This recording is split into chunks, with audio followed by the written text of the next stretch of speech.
Herkese merhaba arkadaşlar, kanalıma hoş geldiniz. Yeni bir video ile sizlerleyim. Arkadaşlar, sizlere yeniler sunmak için her an çalışıyorum. Sizler de videolarımı beğeniyorsanız kanalıma abone olup bana destek olursanız çok sevinirim. Arkadaşlar, şimdilik geçelim videomuza.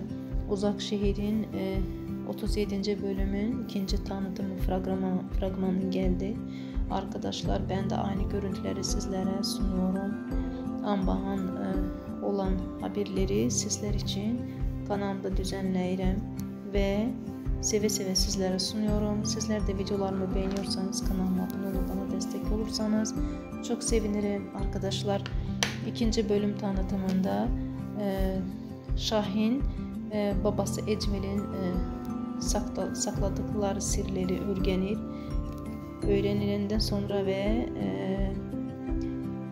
babasına silah çekir. Arkadaşlar, aynı görüntüleri Ambahan videomda düzenleyip sizlere sunuyorum. Umarım beğenirsiniz. Arkadaşlar, şimdilik benden bu kadar olsun. Sizlere iyi seyirler diliyorum. Diğer videolarımızda görüşmek dileğiyle. Hoşça kalın. Kanalımı izlemede kalın.